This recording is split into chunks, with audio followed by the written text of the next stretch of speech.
Devaswom board മുൻ president P S പ്രശാന്തിനെ ഇപ്പോൾ കൊല്ലത്തേക്ക് എത്തിക്കുകയാണ്. നേരത്തെ പ്രത്യേക അന്വേഷണ സംഘം തിരുവനന്തപുരത്ത് നിന്ന് കസ്റ്റഡിയിൽ എടുത്തിരുന്നു.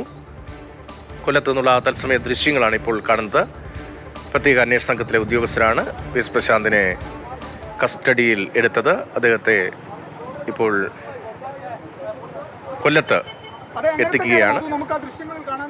അറസ്റ്റ് ഇന്നുണ്ടായേക്കും എന്ന് നേരത്തെ തന്നെ ഈ ഉദ്യോഗസ്ഥർ കസ്റ്റഡി എടുക്കുന്നതിന് മുൻപ് തന്നെ അറസ്റ്റ് ഉണ്ടാകുമെന്ന വിവരം ലഭിച്ചു എന്ന് ഫേസ്ബുക്കിൽ പി എസ് പ്രശാന്ത് കുറിച്ചിരുന്നു. അതിനുശേഷമാണ് കസ്റ്റഡി. ഇപ്പോൾ കൊല്ലത്ത് ക്രൈംബ്രാഞ്ച് ആസ്ഥാനത്തേക്കാണോ കണ്ണൻ ഇപ്പോൾ കൊണ്ടുവന്നിരിക്കുന്നത്? ഇപ്പോൾ പി എസ് പ്രശാന്തിനെ കൊണ്ടുവന്നിരിക്കുന്നത് കൊല്ലം പോലീസ് ക്ലബിലേക്കാണ്. തിരുവനന്തപുരത്ത് നിന്ന് നേരെ കൊല്ലം പോലീസ് ക്ലബിലേക്കാണ് അദ്ദേഹത്തെ കൊണ്ടുവന്നത്. ഇവിടെ വിശദമായിട്ടുള്ള ചോദ്യം ചെയ്യലിന് വിധേയനാക്കും. അതിനുശേഷമായിരിക്കും കൊല്ലം ക്രൈംബ്രാഞ്ച് ഓഫീസിലേക്ക് കൊണ്ടുപോകുക. ഉച്ചയ്ക്ക് ശേഷം ക്രൈംബ്രാഞ്ച് ഓഫീസിലേക്ക് കൊണ്ടുപോകുമെന്നാണ് നമുക്ക് മനസ്സിലാക്കുവാൻ സാധിക്കുന്നത്. നേരത്തെ ഈ ഇടതു സർക്കാരിൻ്റെ കാലത്ത് പി എസ് പ്രശാന്തിനെ പിടികൂടാത്ത വലിയ വിമർശനങ്ങൾക്ക് കാരണമായിരുന്നു. അന്ന് മുൻ പ്രസിഡന്റുമാരായ എൻ വാസുവിനെയും പത്മകുമാറിനെ അടക്കമുള്ള ആൾക്കാരെ പിടികൂടുകയും അവരെ 90 ദിവസത്തോളം ജയിലിൽ പ്രവേശിപ്പിക്കുകയും ചെയ്തിരുന്നു. ആ സമയത്തും പി എസ് പ്രശാന്തിനെ പിടികൂടാത്തത് വലിയ വിമർശനങ്ങൾക്ക് കാരണമായിരുന്നു. അതിനുശേഷം യു.ഡി.എഫ് സർക്കാർ അധികാരത്തിൽ വന്ന ശേഷം 2 തവണ പി എസ് പ്രശാന്തിനെ വിളിച്ചു വരുത്തി ചോദ്യം ചെയ്തു. അതിനുശേഷമാണ് ഇന്ന് പുലർച്ചയോടുകൂടി പി എസ് പ്രശാന്ത് താനൊരു രാഷ്ട്രീയ കരുവായി മാറുകയാണ്, തന്നെ അറസ്റ്റിലേക്ക് നീങ്ങുന്ന അടക്കമുള്ള ഫേസ്ബുക്ക് പോസ്റ്റ് ഇട്ടു. അതിന് പിന്നാലെയാണ് അയാളെ ഇപ്പോൾ കസ്റ്റഡിയിൽ എടുത്തിരിക്കുന്നത്. ഇപ്പോൾ പോലീസ് ക്ലബിലേക്ക് കൊണ്ടുവന്ന് ചോദ്യം ചെയ്യുകയാണ്. ഇന്ന് ഇവിടെ വെച്ച് അറസ്റ്റ് രേഖപ്പെടുത്തും. അതിനുശേഷം കൊല്ലം ക്രൈംബ്രാഞ്ച് കോടതിയിലേക്ക് കൊണ്ടുപോകാനാണ് സാധ്യത. 2025 ഈ കേസിന് ആസ്പദമായിട്ടുള്ള സംഭവം ഉണ്ടാകുന്നത്. ചിങ്ങമാസ പൂജകൾക്ക് ശേഷം 2025 ചിങ്ങമാസ പൂജകൾക്ക് ശേഷം ആ സ്വർണ്ണപ്പാളികളിൽ മങ്ങലുണ്ടായി. അത് വീണ്ടും സ്മാർട്ട് ക്രിയേഷനിൽ കൊണ്ടുപോയി വീണ്ടും അത് സ്വർണ്ണം പൂശണം എന്നുള്ള ഒരു ആവശ്യം ഉന്നയിക്കുന്നു.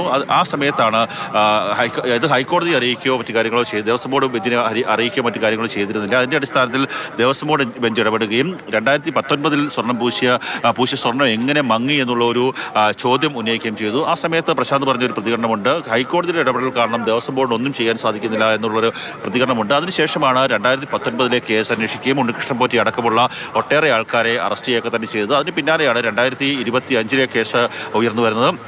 ആ സമയത്ത് ഒന്നും പ്രശാന്തിൻ്റെ അന്വേഷണം പോയിരുന്നില്ല. ചോദ്യം ചെയ്യുന്നുണ്ടായിരുന്നു, എന്നാൽ അറസ്റ്റിലേക്കോ മറ്റു കാര്യങ്ങളിലേക്കോ പോയിരുന്നില്ല. അത് വലിയ വിമർശനത്തിന് കാരണമായി. അതിന് പിന്നാലെയാണ് ഞാൻ നേരത്തെ സൂചിപ്പിച്ചതുപോലെ ഇപ്പോൾ 2 തവണ ഇയാളെ കസ്റ്റഡിയിലെടുക്കുകയും ചോദ്യം ചെയ്യുകയും അതിനുശേഷം ഇപ്പോൾ കസ്റ്റഡി എടുക്കുകയും ചെയ്തിരിക്കുന്നത്. ഇപ്പോൾ പോലീസ് ക്ലബിൽ വിശദമായിട്ടുള്ള ചോദ്യം ചെയ്യലിലേക്ക് നീങ്ങും എന്നാണ് നമുക്ക് മനസ്സിലാക്കുവാൻ സാധിക്കുന്നത്. അല്പസമയം മുമ്പാണ്, ഏതാണ്ട് 5 മിനിറ്റുകൾക്ക് മുമ്പാണ് പി എസ് പ്രശാന്തിനെ ഇവിടേക്ക് എത്തിച്ചത്. വിശദമായി ചോദ്യം ചെയ്യും.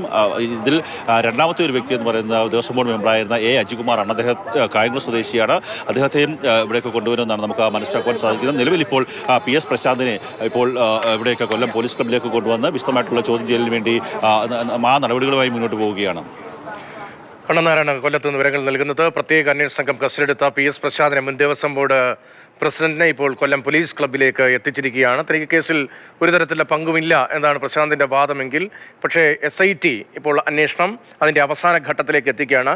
2019 സ്വർണ്ണക്കൊള്ള കേസുമായി ബന്ധപ്പെട്ട അന്വേഷണം 2025 ബോർഡ് നേരത്തെ നടന്ന കൊള്ള മറയ്ക്കാൻ വേണ്ടി ഗൂഢാലോചന നടത്തി ചെന്നൈയിലേക്ക് മതിയായ അനുമതിയില്ലാതെ ദ്വാരപാലക ശില്പങ്ങൾ ഉൾപ്പെടെ കൊണ്ടുപോയി അക്കാര്യത്തിൽ വഴിവിട്ട ഇടപെടൽ നടത്തി എന്നതാണ് 2025 ബോർഡിന് എതിരായ SITയുടെ കണ്ടെത്തലുകൾ. അതിന്റെ തുടർച്ചയായിട്ടാണ് ഇപ്പോൾ കൂടുതൽ നടപടിയുണ്ടാകുന്നത്. 2025 ബോർഡിന്റെ പ്രസിഡന്റായിരുന്ന പി എസ് പ്രശാന്തിനെയും മറ്റ് അംഗങ്ങൾക്കെതിരെയും നിയമപരമായ നടപടികളിലേക്ക് SIT കടക്കുകയാണ്. ഇപ്പോൾ പി എസ് പ്രശാന്തിനെ കസ്റ്റഡിയിലെടുത്ത് കൊല്ലത്തേക്ക് എത്തിച്ചിരിക്കുന്നു. അല്പസമയത്തിനകം അറസ്റ്റ് ഉണ്ടാകും. തുടർന്ന് അതിന്റെ തുടർ നടപടിക്രമങ്ങൾ എന്ന നിലയിൽ കോടതിയിൽ ഹാജരാക്കൽ ഉൾപ്പെടെ ഉണ്ടാകും. അപ്പോൾ കൂടുതൽ SIT ഏത് നിലയിലാണ് പി എസ് പ്രശാന്തിന്റെ പങ്കിനെക്കുറിച്ചുള്ള കണ്ടെത്തലുകൾ നടത്തിയിരിക്കുന്നത് കോടതി നടപടികളുമായി ബന്ധപ്പെട്ട് SIT നൽകുന്ന വിശദീകരണത്തിൽ അക്കാര്യം വ്യക്തമാവുകയും ചെയ്യും. കണ്ണൻ നായർ വിവരങ്ങളുമായി തുടരുകയാണ്. കണ്ണൻ, ഇതിപ്പോൾ പോലീസ് ക്ലബിലേക്ക് എത്തിച്ചിരുന്നു. ഇനി പോലീസ് ക്ലബിൽ നിന്ന് ചോദ്യം ചെയ്യലിന് ശേഷം കോടതിയിലേക്ക് അങ്ങനെയാണോ ഉദ്ദേശിക്കുന്നത്? മാത്രമല്ല കൂടുതൽ അറസ്റ്റിനുള്ള സാഹചര്യം നിലനിൽക്കുകയാണല്ലോ. മറ്റാളുകളുടെ കാര്യത്തിൽ എപ്പോൾ എന്ത് നിലപാട് എന്ന കാര്യത്തിലും വ്യക്തത വരുന്നുണ്ടോ? എ അജികുമാറിനെയും പോലീസ് ക്രൈംബ്രാഞ്ച് SIT കസ്റ്റഡി എടുക്കുമെന്നാണ് നമുക്ക് മനസ്സിലാക്കുവാൻ സാധിക്കുന്നത്. ഇതിൽ എടുത്തു പറയേണ്ടത് ഇന്ന് ഇവിടെ എത്തിച്ച് ചോദ്യം ചെയ്യലിന് പ്രാഥമികമായിട്ടുള്ള ചോദ്യം ചെയ്യലിന് വിധേയനാക്കും. അതിനുശേഷം കൊല്ലം ജില്ലാ ആശുപത്രിയിൽ എത്തിച്ച് വൈദ്യപരിശോധനയ്ക്ക് വിധേയനാക്കും. പിന്നീടായിരിക്കും കോടതിയിലേക്ക് കൊണ്ടുപോവുക. ഇപ്പോൾ അല്പസമയം മുമ്പാണ് ഇദ്ദേഹത്തെ ഇവിടേക്ക് കൊണ്ടുവന്നത്. കൊല്ലം ACP അടക്കമുള്ള ആൾക്കാർ ഇവിടെ എത്തി ഇവിടെ നേരത്തെ തന്നെ ക്യാമ്പ് ചെയ്യുന്നുണ്ടായിരുന്നു. അവർക്കൊന്നും പക്ഷേ അന്വേഷണത്തിന്റെ ഭാഗമായി ചോദ്യം ചെയ്യലിലോ മറ്റ് കാര്യങ്ങളിലോ ഒന്നും തന്നെ ഇടപെടാനാകില്ല. SIT ആണ് ഈ കാര്യങ്ങളൊക്കെ തന്നെ നടപടികളിലേക്ക് മുന്നോട്ട് പോകുന്നതും. ഇതിൽ എടുത്തു പറയേണ്ടത് ഈ 2025 ഈ ചിങ്ങമാസ പൂജകളുടെ സമയത്ത് നടന്ന ഒരു വിവാദം, അതാണ് ഇത്തരത്തിൽ വലിയൊരു സ്വർണ്ണക്കൊള്ളയുടെ ഈ ഒരു അന്വേഷണത്തിലേക്ക് കാര്യങ്ങൾ പോയത്. 2025 ഈ ചിങ്ങമാസ പൂജകൾക്ക് സമയത്ത് ആ സ്വർണ്ണപ്പാളികളിൽ ഒരു മങ്ങലുണ്ടായി. ആ മങ്ങൽ മാറ്റാൻ വേണ്ടി ഈ ദേവസ്വം ബോർഡ് ഉദ്യോഗസ്ഥരെ അല്ലെങ്കിൽ സ്പെഷ്യൽ കമ്മീഷണറെ അടക്കമുള്ള ആൾക്കാരെ അറിയിക്കാതെ സ്വർണ്ണപ്പാളികൾ ചെന്നൈയിലേക്ക് കൊണ്ടുപോകാൻ തീരുമാനിച്ചു. അത് വലിയ റിപ്പോർട്ടാവുകയും അത് ഹൈക്കോടതിയിലെത്തുകയും ദേവസ്വം ബോർഡ് ബെഞ്ചിന് മുന്നിലെത്തുകയും ചെയ്തു. ആ സമയത്ത് ദേവസ്വം ബോർഡ് ബെഞ്ച് ചോദിച്ചു, എന്തുകൊണ്ട് ദേവസ്വം ബോർഡ് ബെഞ്ചിനെ അറിയിക്കാതെ അല്ലെങ്കിൽ ഹൈക്കോടതി അറിയിക്കാതെ ഈ സ്വർണ്ണപ്പാളികൾ കൊണ്ടുപോയി എന്നുള്ളതാണ്. 2019 ഈ സ്വർണം പൂശിയ ആ പാളികൾ എങ്ങനെ വാങ്ങി, അന്ന് എത്രത്തോളം സ്വർണ്ണമാണ് പൂശിയത് അടക്കമുള്ള കാര്യങ്ങൾ കോടതി ചോദിക്കുകയും അത് വലിയ അന്വേഷണത്തിലേക്ക് പോവുകയും ചെയ്യുകയായിരുന്നു. അതിന് പിന്നാലെയാണ് 2025 കേസ് ഇപ്പോൾ പൊങ്ങി വന്നിരിക്കുന്നത്. 2025 ദേവസ്വം ബോർഡ് പ്രസിഡന്റായിരുന്നത് അഡ്വക്കേറ്റ് PS പ്രശാന്താണ്. ഒപ്പം തന്നെ ദേവസ്വം ബോർഡ് മെമ്പറായിരുന്നത് അഡ്വക്കേറ്റ് A അജികുമാറാണ്. അങ്ങനെ ഈ രണ്ടുപേരുടെ അറിവോടുകൂടിയാണ് ഈ സ്വർണ്ണപ്പാളികൾ കൊണ്ടുപോയത് എന്നുള്ളതാണ് പ്രധാനമായിട്ടുള്ള ആരോപണം.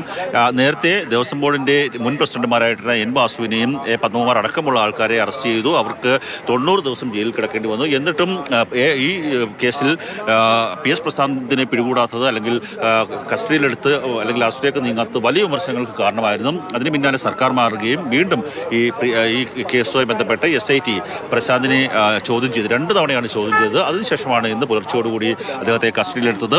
നേരത്തെ തിരുവനന്തപുരത്ത് പോലീസ് ക്ലബ്ബിൽ എത്തിച്ച് ചോദ്യം ചെയ്യുമെന്നായിരുന്നു ആദ്യം കരുതിയിരുന്നത്. എന്നാൽ അവിടേക്ക് കൊണ്ടുപോയില്ല, പകരം കൊല്ലത്തേക്ക് കൊണ്ടുവരികയായിരുന്നു. കൊല്ലത്തേക്ക് കൊണ്ടുവന്നിപ്പോൾ ചോദ്യം ചെയ്യൽ നടപടികൾ ആരംഭിച്ചിട്ടുണ്ട്. ശരി, കണ്ണൻ നായരാണ് വിവരങ്ങൾ നൽകിക്കൊണ്ടിരിക്കുന്നത്. ശബരിമല സ്വർണ്ണക്കൊള്ള കേസിലാണ് വളരെ പ്രധാനപ്പെട്ടൊരു ഘട്ടത്തിലേക്ക് നടപടിയിലേക്ക് ഇപ്പോൾ എത്തുന്നത്. PS പ്രശാന്തിനെ പോലീസ് ക്ലബ്ബിലേക്ക് എത്തിച്ചു, കസ്റ്റഡിയിലെടുത്തിരിക്കുകയാണ്. അറസ്റ്റ് ഉൾപ്പെടെയുള്ള നടപടികൾ ഉണ്ടാകും എന്നതാണ് വ്യക്തമാക്കുന്നത്.